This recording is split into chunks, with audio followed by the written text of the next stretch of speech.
puasanya asal dari pagi belum makan apa-apa. Tapi kalau sudah dapat 2 piring baru niat, jam 10 itu lain, ngojek namanya. Jadi puasa sunnah yang ketiga, puasa pada hari Senin dan hari Kamis. Yang keempat, puasa jenis sunnah yang keempat, puasa 6 hari di bulan Syawal. Diriwayatkan oleh Imam Muslim dari Abi Ayyub bahwa Nabi bersabda, "Man shoma Ramadhana summa atba'ahu sittan min Syawal kana kasyamid dahri." Barang siapa yang berpuasa di bulan Ramadan kemudian diikutinya dengan 6 hari di bulan Syawal, maka dia seolah-olah seperti orang yang berpuasa 1 abad lamanya. Allahu Akbar. Demikian besar keuntungannya. 6 hari di bulan Syawal sama dengan orang yang berpuasa 1 abad lamanya. Ini fadhailul a'mal, saudara-saudara. Jangan diartikan karena menang sudah puasa 6 hari bulan Syawal, Ramadan tahun depannya lantas nggak puasa. Kenapa? Ukurannya sudah 1 abad. Bukan itu pengertiannya. Ini mendorong orang memberikan ganjaran pahala yang sedemikian besar. 6 hari setelah Ramadan, artinya di bulan Syawal. Tidak pada hari pertama Syawal karena haram hukumnya berpuasa pada hari fitri itu. 6 hari di bulan Syawal. Tinggal lihat yang mampunya saja. Boleh berurutan, boleh tidak berselang-seling, boleh, asal saja jumlahnya 6 hari selama masih bulan Syawal itu. Hari ini 3 hari lagi, 4 hari lagi, diselang-seling atau berurutan, itu juga lebih baik. Puasa sunnah 6 hari daripada bulan Syawal. Kemudian yang kelima, puasa sunnah 3 hari pada setiap bulan. 3 hari pada setiap bulan. Diriwayatkan oleh Imam Bukhari dan Muslim dari Abi Hurairah. Abi Hurairah bercerita, "Ausani khalili sallallahu alaihi wasallam bisalasin." Kekasih saya Rasulullah berwasiat kepada saya, memesankan benar-benar kepada saya untuk melaksanakan 3 amalan yang terpuji. Pertama, siyamu salasati ayyamin min kulli syahrin. Puasa 3 hari dalam setiap bulan. Ini wasiat yang pertama. 3 hari pada setiap bulan. Tidak peduli bulan apa saja. Dalam artian ya bulan menurut perhitungan Islam ya. Muharram, Safar, Rabiul Awal, Rabiul Tsani, Jumadal Ula, Jumadil Akhir, Rajab, Sya'ban, Ramadan, Syawal, Zulqa'dah, Zulhijjah dan selanjutnya. 3 hari pada setiap bulan. Tanggalnya tanggal berapa saja. Lebih utama pada yang disebut Yaumul Bid, yaitu hari-hari di mana bulan menunjukkan purnama. Tanggal 13, tanggal 14 dan tanggal 15 pada setiap bulannya itu disunahkan melaksanakan puasa.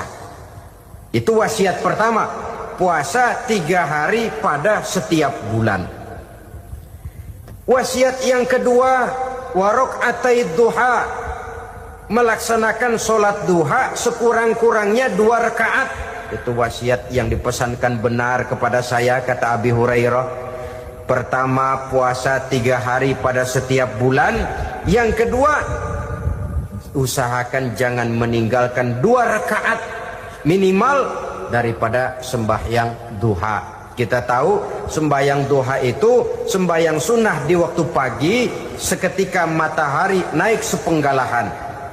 Sekurang-kurangnya 2 rakaat, sebanyak-banyaknya 8 rakaat. Di antara fadilah atau keutamaan daripada sholat duha ini yaitu menyangkut masalah rezeki dan usaha.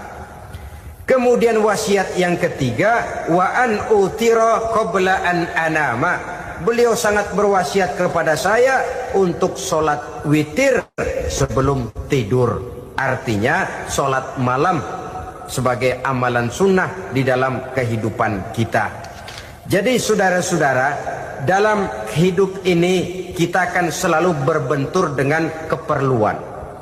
Kalau pada satu saat kita sudah sampai kepada tahap berpikir ini keperluan saya, tentu hal-hal semacam ini akan kita kerjakan. Kita belum tergerak melaksanakan ini semua oleh karena barangkali kita merasa belum memerlukannya. Karena itu marilah kita berusaha di samping melaksanakan puasa yang wajib, juga melaksanakan puasa yang sunnah di dalam kehidupan kita. Ini jenis puasa-puasa yang sunnah. Kemudian yang kedua, ada macam puasa yang disebut puasa nazar. Hukum pelaksanaannya wajib apabila nazarnya sudah terwujud. Puasa nazar, puasa yang dikaitkan dengan suatu persoalan. Umpamanya, kalau saya lulus ujian, saya akan puasa 1 minggu lamanya. Begitu ujiannya ternyata lulus, dia wajib bayar nazarnya. Puasa 7 hari, tidak lagi sunnah, tapi wajib karena dia nazarkan. Asal saja tidak sah nazar kepada yang makruh, apalagi kepada yang haram. Umpamanya, nazar kalau tembus 6 nomor mau puasa 3 hari. Itu nazar semacam itu bukan saja tidak sah, tapi haram hukumnya. Tidak boleh nazar kepada yang makruh, apalagi kepada yang haram. Jadi apabila maksud yang sudah kita niatkan tercapai, wajiblah nazar itu dibayar, yaitu kalau nazarnya sunnah, melaksanakan ibadah puasa.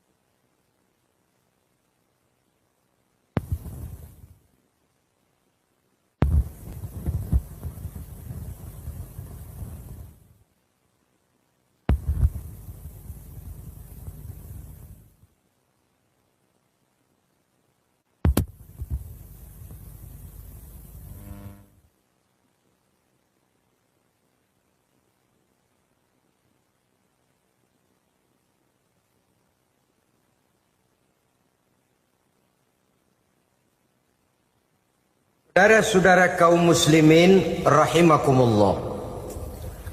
Jenis puasa yang ketiga kita kenal dengan puasa wajib.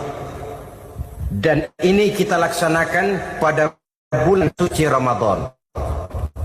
Tentang teknis pelaksanaan ibadah puasa di bulan Ramadan sudah pernah saya bicarakan pada pertemuan tentang Ramadan dan Idul Fitri.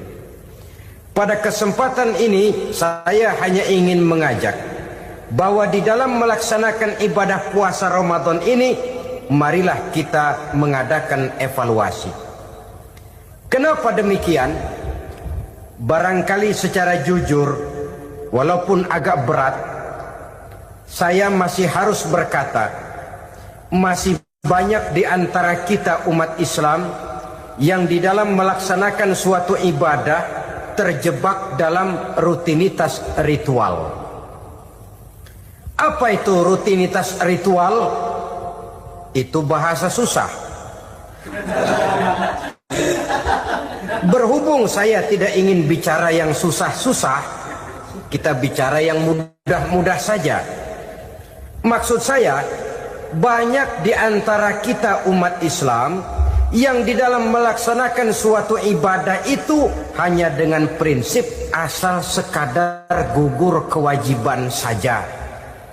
Akibatnya, sampai sejauh mana ibadah itu berhasil membentuk kepribadian diri kita, kita jarang mengadakan evaluasi dan penilaian. Solat yang penting gugur kewajiban. Puasa yang penting sudah gugur kewajiban. Haji yang penting sudah gugur kewajiban.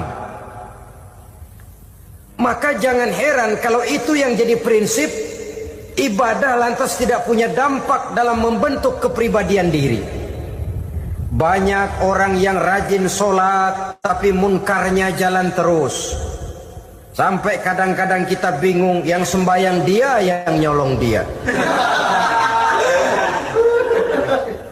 Puasanya kelihatannya tekun tapi tidak punya kepekaan sosial. Sama yatim piatu bersifat masa bodoh, sama fakir miskin malah gemes. Tidak lantas tumbuh kepekaan sosial walaupun dia sudah ikut merasakan tidak enaknya lapar dan haus. Ada juga yang sudah haji 4-5 kali mondar-mandir Jakarta Mekah, tapi gaya hidupnya tetap seperti katak di kolong tempurung, picik, sempit pandangan, dangkal hati. Tidak terbuka walaupun sudah melihat Islam dalam skala internasional. Yang dia lihat, yang dia saksikan, yang dia pandang, tidak sanggup menggugah dan mengubah jiwanya, tidak bisa mewarnai pandangan hidupnya. Inilah akibatnya kalau ibadah hanya dikerjakan dengan prinsip asal sekadar gugur kewajiban. Hasilnya yaitu tadi, hajinya cuma menang topi putih sama serban. Sholatnya cuma prinsip asal gugur kewajiban. Begitu juga puasanya, begitu juga zakatnya dan ibadah-ibadah lainnya. Bukan tanpa satu maksud. Jikalau Allah Subhanahu wa ta'ala memerintahkan kita melaksanakan ibadah puasa di bulan suci Ramadan, bahkan maksud itu sangat pada penghujung ayat yang memerintahkan kita puasa. Ya ayyuhallazina amanu kutiba alaikumus siyam kama kutiba alal ladzina min qablikum la'allakum tattaqun. Orang yang beriman diwajibkan atas kamu berpuasa, telah diwajibkan juga kepada orang-orang yang sebelum kamu, la'allakum tattaqun, agar kamu dengan puasa itu menjadi manusia yang bertakwa kepada Allah Subhanahu wa ta'ala. Dengan kata lain, berhasil atau tidak puasa Ramadan kita ini akan nampak takwa kita meningkat atau tidak setelah kita melaksanakan ibadah puasa. Sehingga kalau orang mengatakan Ramadan itu merupakan month of training, bulan latihan, keluar latihan tentu harus semakin naik dan baik gaya kehidupan kita. Jadi tujuan utama daripada pelaksanaan ibadah puasa adalah untuk membentuk manusia yang bertakwa. Nah, takwa itu kata Imam Qusairi hurufnya ada 4. Ta, qaf, wawu, ya. Masing-masing huruf ini simbol dari pribadi orang yang bertakwa, bina dan dibentuk oleh pelaksanaan puasanya. Mari kita lihat. Huruf ta adalah lambang dari sifat tawadhu, rendah hati. Orang yang bertakwa, orang yang tidak mempunyai sifat sombong. Puasa menanamkan kita kesadaran terhadap kelemahan, terhadap keterbatasan, terhadap segala ketidakmampuan yang kita miliki. Ya Allah, baru sehari nggak kena makan, nggak kena minum, sudah begini lemesnya. Puasa memang, kalau pagi orang masih sehat, masih terdorong oleh sahur, siang masih lumayan, tapi zuhur ke atas biasanya mulai sikap lemah manusiawi, keterbatasan kekuatan biologis itu mulai nampak. Dari sini tanam satu kesadaran. Kalau begitu apa yang mau disembuhkan di hadapan Allah? Kaya, siapa sih orang paling kaya? Ilmu, siapa sih orang paling pintar? Pangkat, siapa sih orang paling tinggi jabatannya? Dari sifat semacam ini lahir introspeksi. Rasa mawas diri, timbul sifat tawaduknya, rendah hatinya, tidak melonjak menjadi angkuh dan sombong lantaran sedikit kemampuan dan kekuatan yang dimilikinya. Lalu untuk sikap yang lebih jauh, terbentuklah apa yang dinamakan stabilitas temperatur batin. Orang tetap konstan menjaga nilai-nilai idealisme yang pernah dimilikinya. Dia mulai dengan adil, dia berjalan tetap dengan keadilan, dan dia berakhir juga tetap dalam keadilan. Jangan mulainya adil, tengahnya setengah adil, di akhirnya malah zolim sama sekali. Ini tidak punya stabilitas temperatur batin. Kan banyak orang begitu toh. Mulanya benar, belakangan mau benar sendiri. Mulanya sudah rela berkorban buat kepentingan orang banyak, belakangan malah selalu mengorbankan kepentingan orang banyak. Waktu di bawah rajin baca ayat kursi, dapat kursi lupa ayat. Stabilitas temperatur batin tertipu oleh perasaan seolah-olah situasi dan kondisi sudah serba memungkinkan, sudah serba menguntungkan. Orang yang dibentuk pribadinya oleh pelaksanaan ibadah puasa, dia sadar apapun keberhasilannya, apapun kedudukannya, apapun nilai kekayaannya, itu cuma sebagian kecil sekali dari apa yang ada pada zat Allah Subhanahu wa ta'ala. Hati tidak takabur, sesuai dengan namanya takabur dari kalimat takabbaro ya takabbaru, membesar-besarkan diri. Orang yang suka membesar-besarkan diri, orang yang tidak yakin bahwa dirinya orang besar, lalu dibesar-besarkan dirinya. Sebenarnya itu sudah satu sikap di mana dia tidak percaya kepada diri sendiri. Dirinya sebenarnya bukan apa-apa, cuma ingin dianggap besar, lalu dibesar-besarkan. Takabbur namanya. Puasa sekali lagi melatih kita menanamkan kesadaran akan kelemahan dan keterbatasan kita sebagai makhluk. Itu sikap tawadu. Fir'aun, sudah tahu Fir'aun, lama-lama dia jadi raja, lupa diri dan lupa daratan, melonjak menjadi angkuh dan sombong sampai kepada puncak kekurang ajarannya, memproklamirkan dirinya menjadi Tuhan. Hitler juga begitu. Pendeknya orang manakala tidak ada kesadaran tentang dari mana segalanya berasal dan kemana segalanya akan kembali, dia mudah out of control. Kalau sudah out kontrol, maka dia akan melakukan perbuatan yang melampaui batas. Itu yang pertama. Jadi orang takwa, orang yang rendah hati, salah satu tujuan daripada pelaksanaan ibadah puasa menanamkan sikap rendah hati. Dari sikap rendah hati ini yang timbul lalu apa? Kepekaan sosial. Kalau saya puasa, saya sudah merasakan bagaimana tidak enaknya lapar. Saya sudah merasakan bagaimana tidak enaknya haus. Tapi bagaimanapun, saya lapar cuma sebentar, saya haus cuma sebentar. Selesai maghrib, lapar saya hilang, haus saya hilang. Bagaimana yatim piatu, orang-orang tua jompo yang perlu santunan, orang-orang miskin yang terkapar di kolong-kolong jembatan, yang tiap hari merasakan perasaan seperti ini, tanpa tahu kapan hidup dan nasibnya akan berubah. Tidur beratapkan langit, berselimut koran. Kalau demikian, saya ini beruntung. Kalau demikian, apa yang bisa saya lakukan untuk mereka? Kepekaan sosial ini lalu timbul dalam apa yang orang sekarang namakan solidaritas kesetiakawanan sosial. Hidup tidak hanya untuk kepentingan diri dan perutnya sendiri saja, tapi mau menolong, mau membantu orang yang memang memerlukan bantuan dan pertolongan itu sendiri. Jangan setelah tahu lapar tidak enak, haus tidak enak, tapi kita tidak mau tenggang rasa, tidak mau timbang rasa.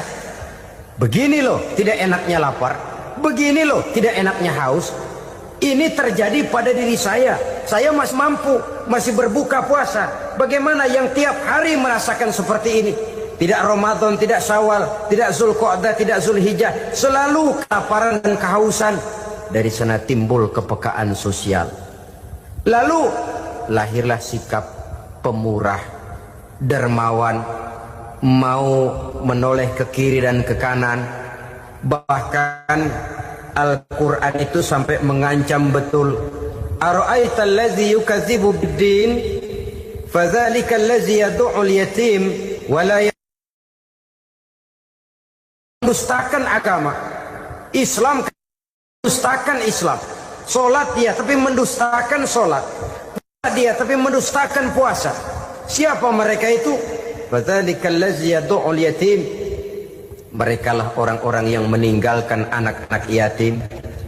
Wa la yahuddu ala ta'amil miskin, dan tidak pernah memberi pertolongan, tidak memerintahkan memberi makan kepada fakir miskin, walaupun dia berada pada posisi dan kondisi yang memang dia mampu. Nah, kalau dia tidak mampu itu lain soal. Dia mampu, dia tahu, dan dia diam saja, itu termasuk yukadzibu biddin, orang-orang yang mendustakan agama. Berlindung kita kepada Allah, jangan sampai termasuk ke dalam kelompok itu. Yang kedua, saudara, huruf takwa itu qaf. Qaf adalah lambang dari sifat qanaah. Qanaah artinya merasa cukup. Puasa melatih kita untuk bersikap cukup dalam hidup. Kalau kita perturutkan menjelang saat berbuka, menunggu waktu berbuka, istilah orang di Jawa Barat ngabuburit katanya, kita menunggu saat berbuka, segalanya saja ingin kita beli, segalanya saja ingin kita minum, semuanya saja ingin kita makan, sebab nafsu sudah begitu berupa, perut sudah sedemikian lapar, kerongkong sudah sedemikian haus, rasanya semuanya saja ingin kita telan. Tapi tahukah kita bahwa setelah maghrib berbunyi, berapa banyak yang kita makan, berapa banyak yang kita minum? Sesuaikah dengan keinginan kita tadi siang? Tadi siang semuanya ingin kita makan, tadi siang semuanya ingin kita minum. Setelah berbuka, berapa banyak yang kita makan, berapa banyak yang kita minum? Itulah kehidupan. Segalanya ingin kita kuasai, segalanya ingin kita punyai, tapi berapa sih yang benar-benar kita perlukan? Maka orang kaya adalah orang yang hidupnya cukup. Orang miskin hakikat yang selalu merasa kurang. Bagaimanapun besar rumah, banyak uang kita, berpuluh kendaraan kita, kalau hidup selalu merasa kurang, itu artinya kita masih miskin. Maka jikalau ingin menjadi orang kaya, kuncinya hakikatnya cuma satu, hati kita merasa cukup dengan yang diberikan Allah, bersyukur atas segala nikmatnya, dan dengan syukur itu, nikmat itu akan ditambah oleh Allah Subhanahu wa ta'ala. Puasa menimbulkan sifat qanaah, dan qanaah adalah watak daripada orang-orang yang bertakwa kepada Allah Subhanahu wa ta'ala. Seperti orang minum air laut, makin diminum makin haus, makin diminum makin kering tenggorokan. Begitulah orang berhadapan dengan materi. Tadinya dia akan senang kalau dia merasa punya tanah ratusan hektar. Sudah ratusan hektar tidak cukup, ngelamun lagi, alangkah nikmatnya kalau bisa beli gunung. Gunung dibeli. Sudah punya gunung, lihat laut. Aduh, kalau laut juga bisa dibeli, beli lagi laut. Sudah punya laut, lihat ke atas langit, ada yang jual apa enggak ya?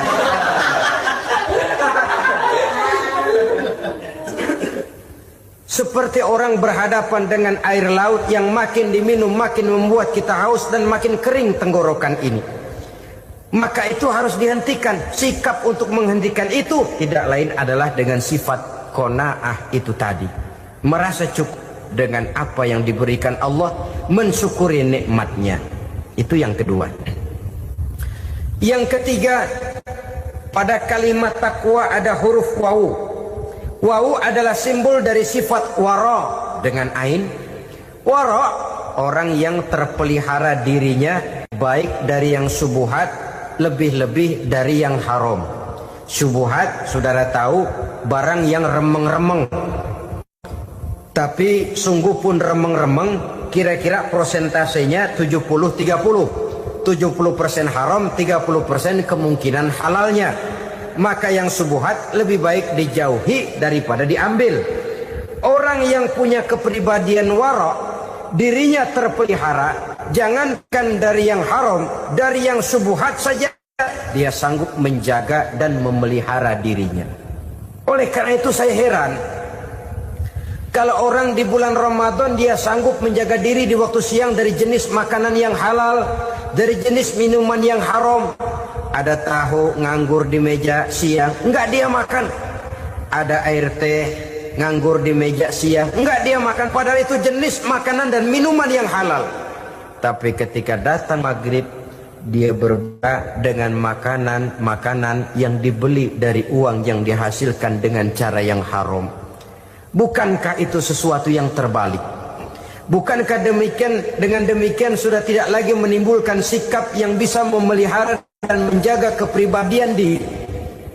Orang yang membiasakan diri terpelihara dari yang subuhat apalagi yang haram, maka baik yang dipakainya, yang diminumnya, yang dimakannya terdirilah dari barang-barang yang baik yang dihalalkan oleh agama. Wara'. Kemudian yang keempat, pada huruf kalimat takwa ada huruf yakin. Huruf ya simbol dari sifat yakin. Orang yang puasa dibentuk kepribadiannya mempunyai satu keyakinan yang tangguh, dan keyakinan adalah ciri daripada orang yang takwa. Kita lihat yang dipanggil melaksanakan ibadah puasa ini kan iman. Karena memang sulit untuk melaksanakan puasa kalau tidak iman yang jadi dasar. Setidaknya seperti sudah pernah saya sampaikan, ibadah puasa ini memang sulit terkena penyakit show. Kalau kita sholat barangkali terangsang karena kelihatan orang lain. Kalau kita pergi haji mungkin jadi sugesti karena orang banyak tahu. Kalau kita bayar kita jadi terangsang karena banyak orang lihat. Tapi kalau sudah puasa, puasa itu kan yang tahu cuma kita dan Allah saja. Ya kita sholat, orang lain lihat, kita jadi rada semangat. Kita pergi haji, orang lain banyak ngantar, kita semangat. Kita bayar zakat, orang lain banyak saksikan, kita bersemangat.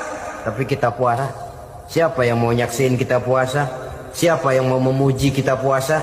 Siapa yang mau menyanjung kita puasa? Itu cuma urusan kita dan Allah. Oleh karenanya dasar daripada pelaksanaan ibadah yang harus mencedik tenggorokan segalanya jadi nikmatan. Tidak ada kerja yang lebih indah selain kerja yang didasarkan kepada satu keyakinan bahwa yang kita kerjakan itu adalah sesuatu yang benar. Dalam hal ini sesuatu yang diperintahkan oleh Allah Subhanahu wa taala kepada kita. Saudara-saudara kaum muslimin rahimakumullah. Demikianlah titik evaluasi kita. Jangan berpuasa hanya dengan prinsip asal sekadar menggugurkan kewajiban saja, yang akan berakibat Ramadan tahun ini berakhir begitu, Ramadan terjebak menjalani rutinitas ritualnya saja. Bahkan kadang-kadang yang nyata betul, Nabi menganjurkan tingkatkan ibadah pada 10 hari yang akhir di bulan Ramadan. Tanggal 20 sampai akhir Ramadan. Yang kita praktekkan malah kegiatan ibadah kita justru menurun pada 20 Ramadan yang akhir. Coba lihat 20 Ramadan ke atas. Itu pasukan tarawih paling kelas 60-70 tahun ke atas. Kemana yang lain sudah berpikir menghadapi lebaran, berpikir pulang mudik, berpikir macam-macam. Akibatnya konsentrasi ibadah lalu buyar. Dianjurkan Rasul tingkatkan ibadah pada 10 hari yang terakhir. Kita malah makin ke akhir makin lancip.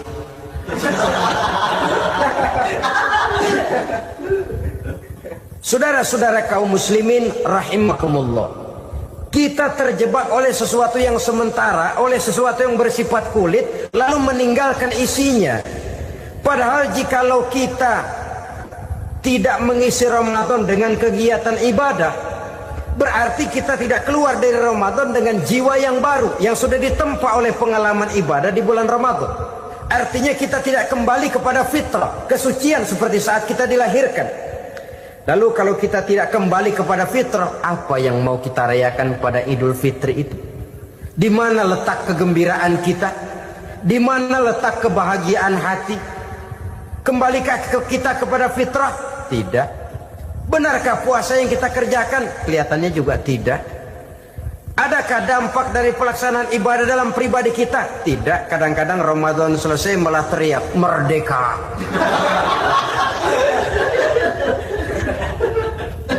Kalau tadinya Ramadan dia merasa terhalang, mau keluar siang, mau makan siang, bulan puasa, mau minum siang, bulan puasa, mau gandengan, bulan puasa.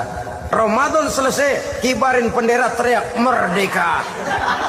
Lalu kembali merajalela. Saudara-saudara, dampaknya tidak akan kelihatan. Padahal puasa yang baik, la'allakum tattaqun, membentuk manusia yang bertakwa kepada Allah Azza wa Jalla. Nah, sekarang apa kemudahan dan keistimewaan yang akan diberikan Allah kepada mereka yang sampai kepada tingkat takwa ini? Al-Quran menjelaskan, pertama, may yattaqillaha yaj'al lahu makhraja. Barang siapa yang bertakwa kepada Allah Subhanahu wa taala, maka dia akan diberikan makhraja. Makhraja itu jalan keluar dari segala macam kesulitan. Jalan keluarnya ada saja. Menurut ukuran kemampuan dia tidak mungkin, mustahil, tidak bisa, mana mungkin. Tapi pada waktunya ada saja jalan keluarnya. Termasuk jenis yang yaj'al lahu makhraja. Orang yang bertakwa kepada Allah selalu diberikan jalan keluar dari segala kesulitan yang dihadapinya. Siapa sih orangnya yang tidak pernah sulit dalam hidup? Siapa orang yang tidak pernah mengalami kesulitan? Tapi kadang orang menilai, itu kelihatannya hidupnya enak aja ya, kayaknya gak pernah mengalami kesulitan. Sebenarnya bukan tidak pernah mengalami kesulitan, Allah selalu memberikan jalan keluar dari segala kesulitan yang dihadapinya. Nah, kalau Allah yang memberikan jalan keluar, tentu sangat mudah sekali. Orang yang bertakwa diberikan jalan keluar dari segala macam kesulitan. Satu. Yang kedua, wa yarzuqhu min haitsu la yahtasib. Dia akan diberikan rezeki oleh Allah dengan jalan yang tidak disangka-sangka. Rezekinya datang dengan cara yang tidak disangka-sangka. Gajinya mungkin kecil, tapi penghasilannya gede. Kan itu yang penting.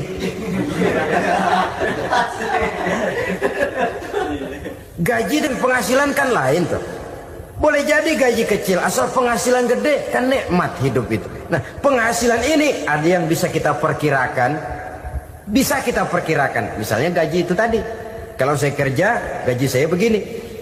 Ada rezeki yang masuk min haitsu la yahtasib. Tidak kita sangka-sangka, tidak kita duga-duga, tahu-tahu ada saja rezeki. Datang orang bawa persoalan yang mendatangkan hasil. Sebab rezeki, jodoh, maut memang seperti bayangan. Kita uber-uber dia lari, kita diem dia diem. Kan gemesin itu. Bayang-bayang itu begitu. Kita kejar, dia lari. Rezeki juga begitu. Kita diam, dia diam. Setengah mati yang namanya rezeki kita cari, kita uber, ngobek sampai ratusan bohong kita kerjain. Tapi memang belum waktunya, ya sulit untuk tembus. Tapi kadang-kadang giliran kita nongkrong di rumah, datang orang bawain rezeki. Itulah yang namanya rezeki. Tapi ini untuk orang yang bertakwa. Kalau tidak punya kredibilitas takwa, jangan lalu pakai ayat ini. Diberikan Allah dengan rezeki dengan jalan yang tidak disangka. Kan ada ayatnya dah, kita mah manteng aja di rumah dah. Ntar juga tuh rezeki datang. Ini fasilitas yang diberikan kepada orang yang wa may yattaqillah bertakwa kepada Allah, yarzuqhu min haitsu la yahtasib, diberikan rezeki dengan cara yang tidak disangka-sangkanya. Maka kadar ketakwaan jangan membuat kita buruk sangka. Tuh orang ya nggak kemana-mana, duitnya ada aja. Kalau dia takwa, Allah berikan jalan keluar. Yang lantas ngelihat kiai orangnya ahli ibadah, ilmunya tinggi, akhlaknya luar biasa, takwanya tinggi, rezekinya lancar. Lalu husnuzon nih kiai nggak kemana-mana, duitnya banyak, miara tuyul kali ini. Itu termasuk jaminan Allah yang masuk kategori min haitsu la yahtasib. Yang ketiga, yaj'al lahu min amrihi yusra, dimudahkan segala urusannya. Dimudahkan segala urusannya. Kemudian yang keempat, yukaffir anhu sayyiatihi wa yu'azzim lahu ajra, diampuni segala kesalahannya dan dibesarkan pahala kebaikan yang dikerjakannya. Maka mudah-mudahan puasa yang kita kerjakan mengantarkan kita kepada ketakwaan kepada Allah, dan takwa membuka janji Allah kepada kita di dalam kehidupan ini. Puasa sunnah pada hari Senin dan hari Kamis. Apa sumber hukumnya? Diriwayatkan oleh Imam Muslim dari Abi Qatadah, Rasulullah Shallallahu Alaihi Wasallam ditanya tentang puasa pada hari Senin. Kenapa Rasul melakukan itu? Beliau menjawab, zalika yaumu wulidtu fihi wa yaumu bu'istu au unzila alayya fihi. Hari Senin itu adalah hari di mana aku dilahirkan dan hari di mana aku dibangkitkan. Wahyu pertama turun kepadaku pun pada hari itu. Maka sunnah melaksanakan puasa pada hari itu. Adapun hari Kamis, ada hadis yang diriwayatkan oleh Imam Turmuzi dari Abi Hurairah, Nabi bersabda, tu'radul a'malu yaumul isnaini wal khamisi fa uhibbu ay yu'radu amali wa ana shaim. Disetor amal setiap manusia pada hari Senin dan pada hari Kamis. Maka aku ingin, kata Nabi, agar pada saat amalku disetor itu aku sedang puasa. Jadi malaikat itu menurut riwayat ini mencatat dan menyetorkan catatan amalan seseorang pada hari Senin, hari Kamis. Tiap hari Senin amalan kita disetor oleh malaikat. Catatan terakhir tentu yang sedang kita kerjakan, sehingga yang masuk daftar, saya tinggalkan orang ini, dia sedang puasa, karena naik catatan amalnya pada hari Senin. Kamis diangkat lagi, catatan paling akhir, saya tinggalkan orang ini, dia sedang puasa. Itu makna fa uhibbu ayyurada amali wa ana shaim. Aku senang kalau pada saat amalku disetor, catatan paling akhir aku lagi puasa. Satu keistimewaan. Alangkah celaka tiap amalan disetor kita sedang berbuat jahat. Senin, Kamis, teler, mabok, judi. Tiap amalan disetor, catatan akhirnya saya tinggalkan si fulan lagi teler. Laporan Senin. Kamis laporan lagi, saya tinggalkan si fulan lagi mirip kartu. Saudara hadirin yang saya muliakan, alangkah jeleknya catatan kita. Oleh karena itu sunnah puasa pada hari Senin dan hari Kamis. Ini amalan sunnah, saudara-saudara. Dan oleh karena ini amalan sunnah, sebagian ulama memberikan penjelasan, walaupun lupa niat, kalau sudah malam itu lupa niat, boleh niatnya sudah siang puasa sunnah ini, dengan catatan dari pagi belum makan apa-apa. Malam saudara lupa, tahu-tahu ingat ini hari Senin, ini hari Senin, dah jam 10, niatlah jam 10 itu, sah puasanya asal dari pagi belum makan apa-apa. Tapi kalau sudah dapat 2 piring baru niat, jam 10 itu lain, ngojek namanya.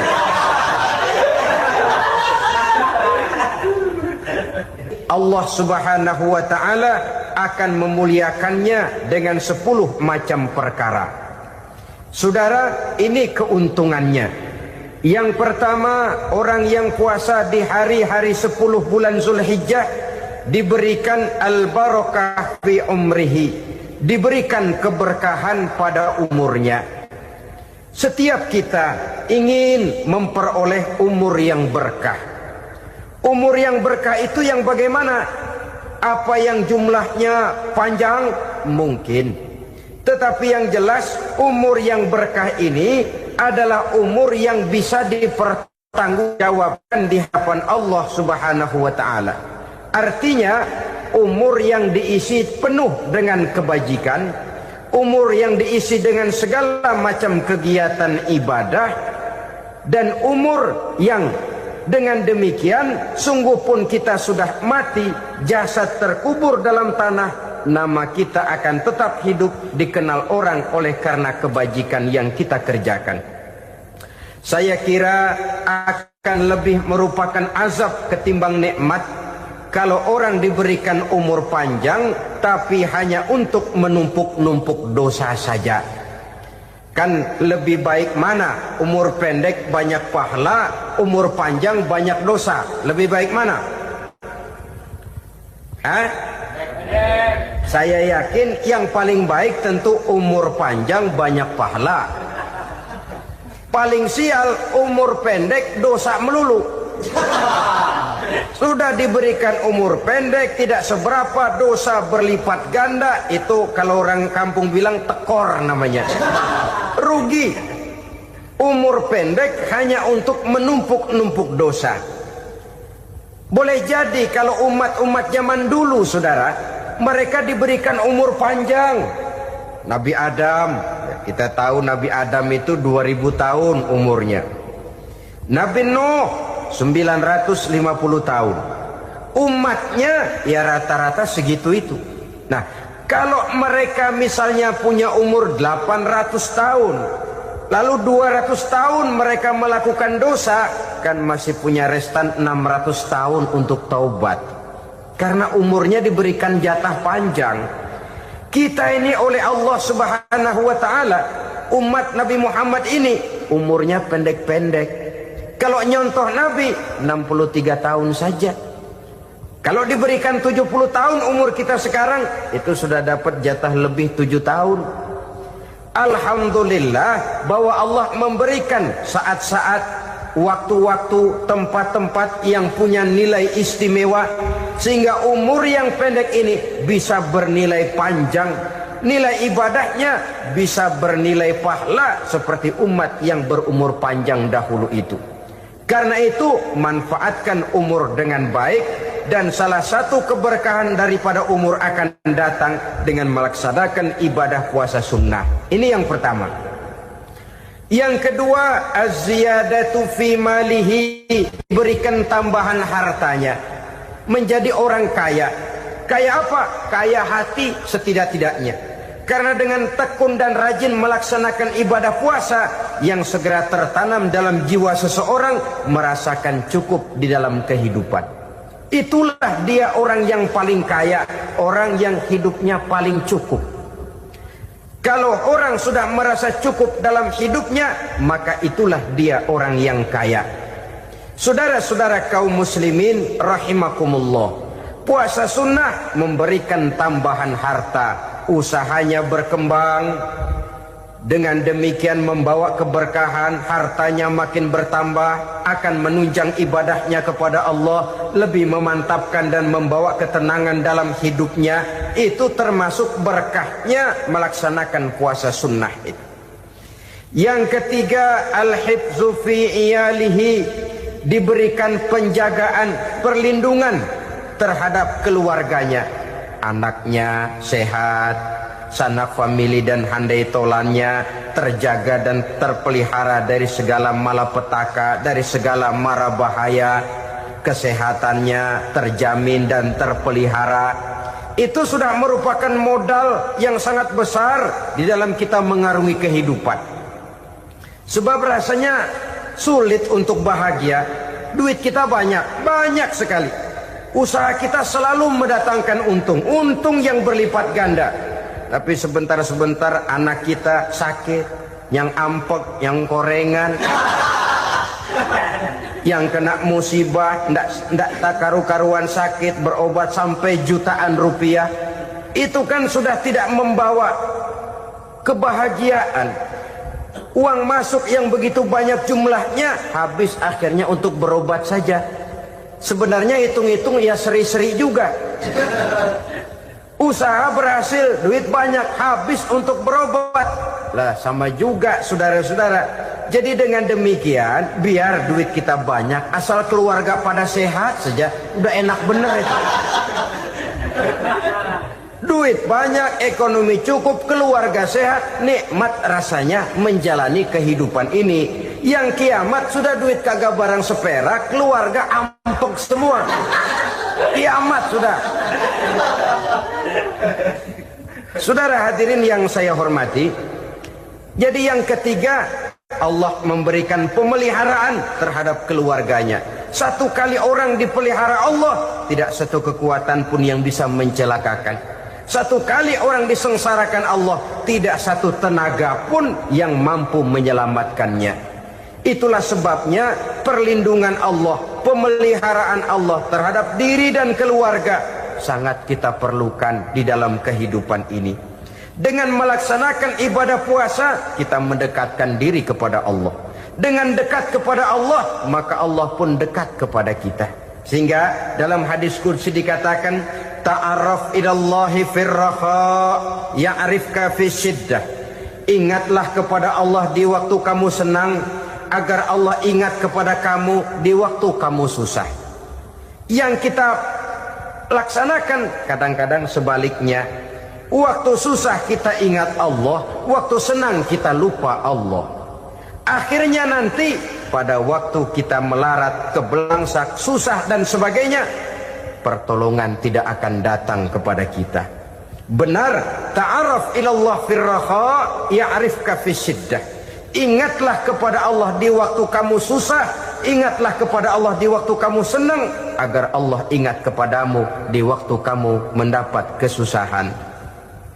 Umumnya watak manusia memang kalau sudah dapat susah, ingat kepada Allah.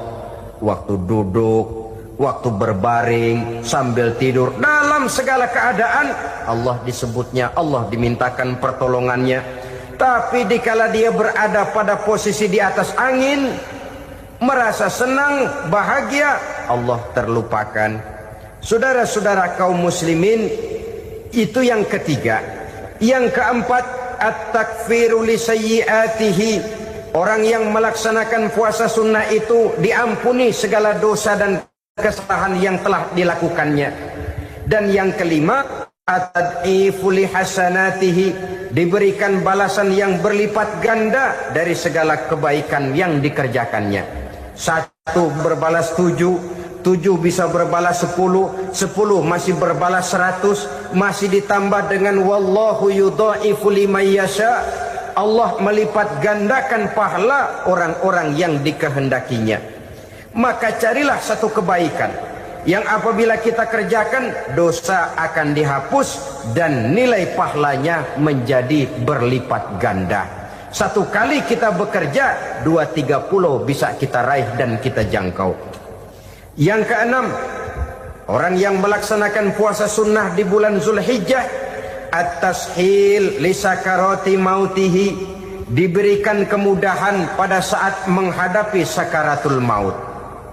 Maut a mysterious problem. Dia adalah pintu yang setiap orang pasti akan memasukinya. Bahwa mati adalah mati, itu semua kita tahu. Tapi hakikat orang pada saat menghadapi mati itu kan berbeda-beda. Ada yang matinya itu gampang sekali, persis orang tidur saja, tidak nampak gelisah, tidak bikin susah yang hidup, tidak gelimpangan di tempat tidur, persis seperti orang mau tidur saja.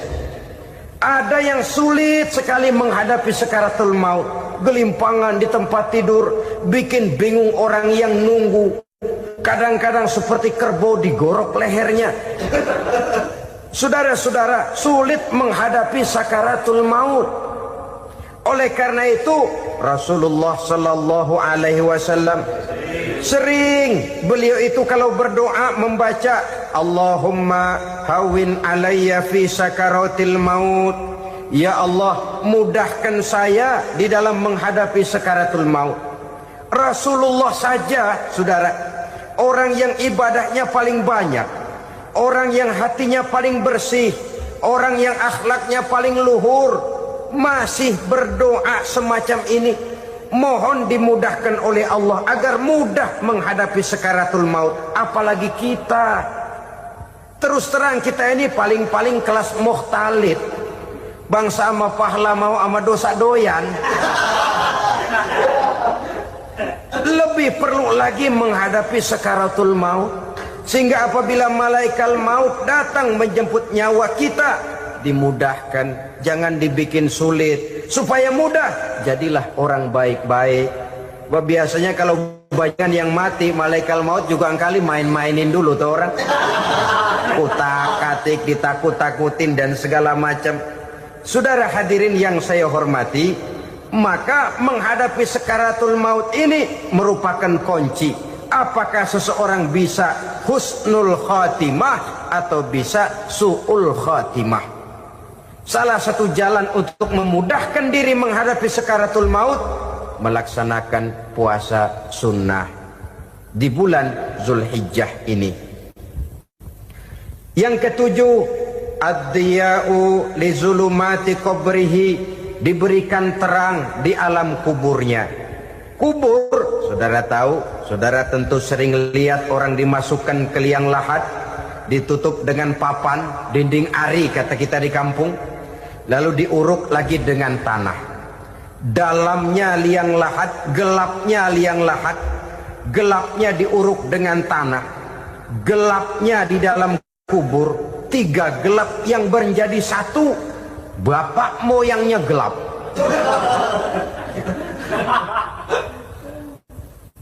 Puasa sunnah ini merupakan terang di alam kubur kita nanti. Yang kedelapan, at-tasqil limizanihi, diberikan keringanan pada timbangan di hari akhirat nanti. Bahwa setelah dibangkitkan dari kubur, setiap kita akan menghadapi perhitungan, akan ditimbang segala macam kebaikan dan segala macam kejahatan yang pernah kita lakukan di dalam kehidupan. Orang yang melaksanakan ibadah puasa sunnah, at-tasqilu limizanihi, diberikan keringanan timbangan hari akhiratnya nanti. Yang kesembilan, an-najah minal bala, diberikan keselamatan dari segala macam bencana. Dan yang ke-10, as-su'ud ala darajatihi, diberikan ketinggian, naik derajatnya, derajat di dunia, lebih-lebih lagi derajat di akhirat nanti.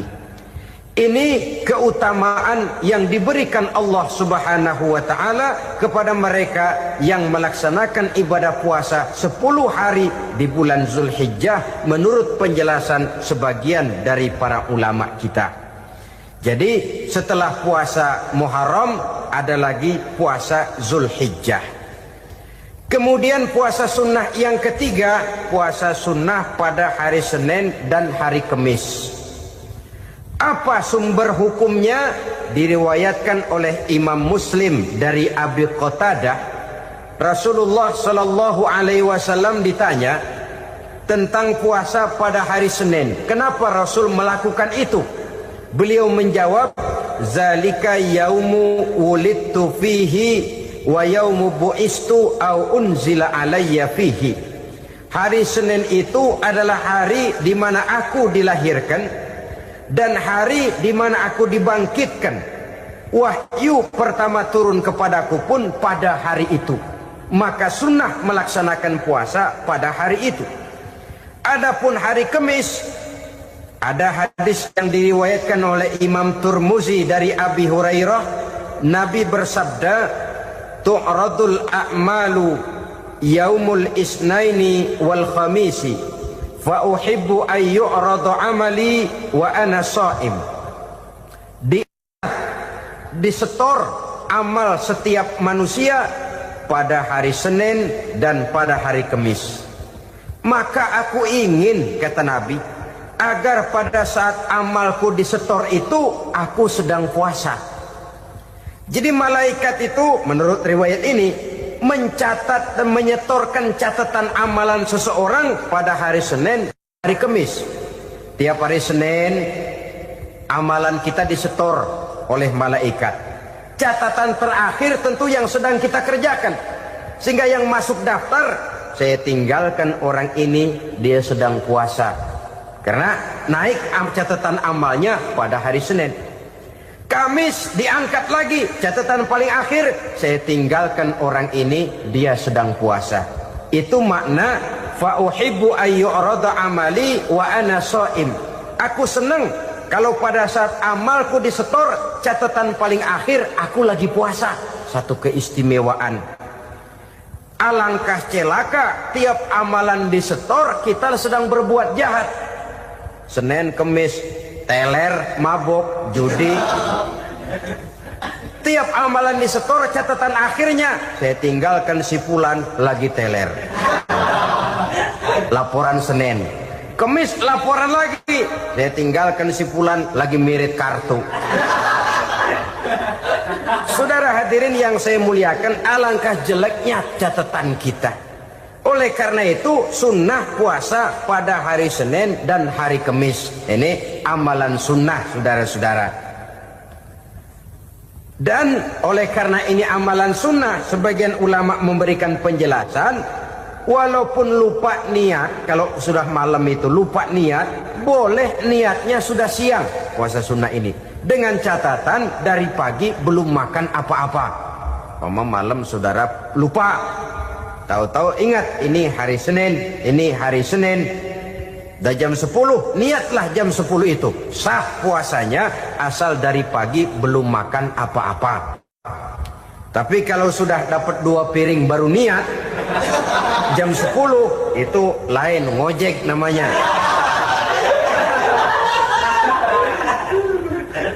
Jadi puasa sunnah yang ketiga, puasa pada hari Senin dan hari Kamis. Yang keempat, puasa jenis sunnah yang keempat, puasa 6 hari di bulan Syawal. Diriwayatkan oleh Imam Muslim dari Abi Ayyub bahwa Nabi bersabda, "Man shoma Ramadhana summa atba'ahu sittan min Syawal kana kasyamid dahri."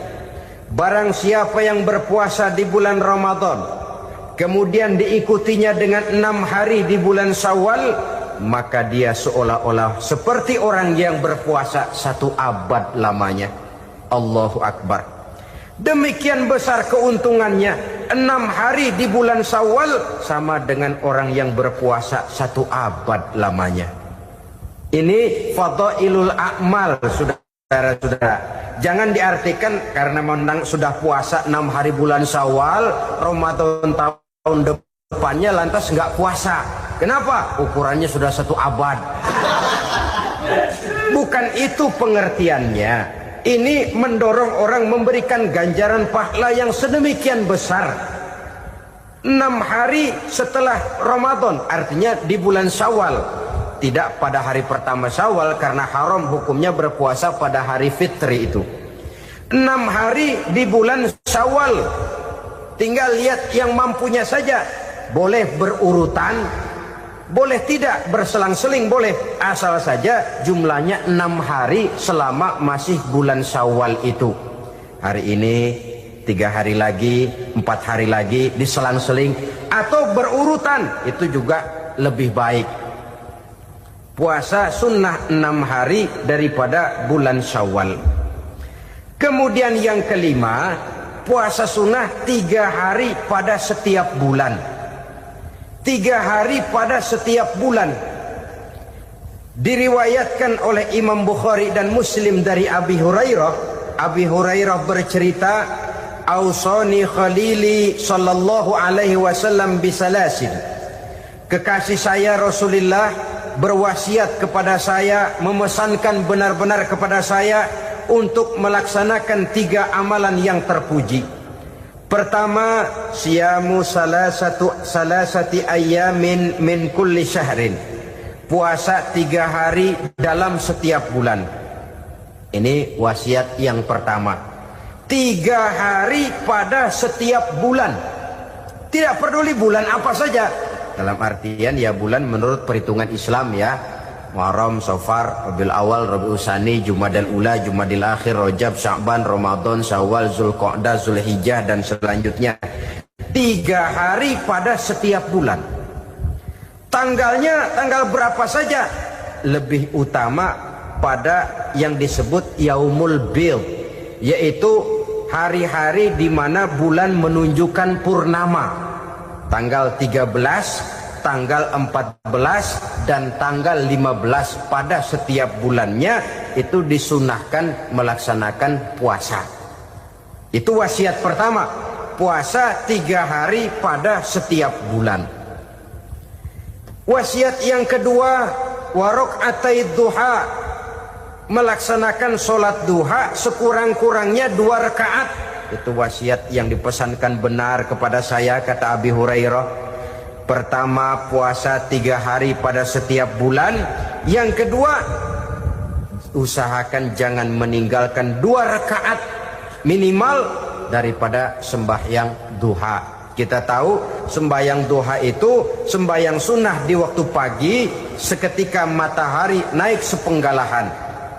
Sekurang-kurangnya 2 rakaat, sebanyak-banyaknya 8 rakaat. Di antara fadilah atau keutamaan daripada sholat duha ini yaitu menyangkut masalah rezeki dan usaha. Kemudian wasiat yang ketiga, wa an utira qabla an anama. Beliau sangat berwasiat kepada saya untuk sholat witir sebelum tidur. Artinya sholat malam sebagai amalan sunnah di dalam kehidupan kita. Jadi saudara-saudara, dalam hidup ini kita akan selalu berbentur dengan keperluan. Kalau pada satu saat kita sudah sampai kepada tahap berpikir ini keperluan saya, tentu hal-hal semacam ini akan kita kerjakan. Kita belum tergerak melaksanakan ini semua oleh karena barangkali kita merasa belum memerlukannya. Karena itu, marilah kita berusaha di samping melaksanakan puasa yang wajib, juga melaksanakan puasa yang sunnah di dalam kehidupan kita. Ini jenis puasa-puasa yang sunnah. Kemudian yang kedua, ada macam puasa yang disebut puasa nazar. Hukum pelaksanaannya wajib apabila nazarnya sudah terwujud. Puasa nazar, puasa yang dikaitkan dengan suatu persoalan. Umpamanya, kalau saya lulus ujian, saya akan puasa 1 minggu lamanya. Begitu ujiannya ternyata lulus, dia wajib bayar nazarnya. Puasa 7 hari, tidak lagi sunnah, tapi wajib karena dia nazarkan. Asal saja tidak sah nazar kepada yang makruh, apalagi kepada yang haram. Umpamanya nazar, kalau tembus 6 nomor mau puasa 3 hari. Itu nazar semacam itu bukan saja tidak sah, tapi haram hukumnya. Tidak boleh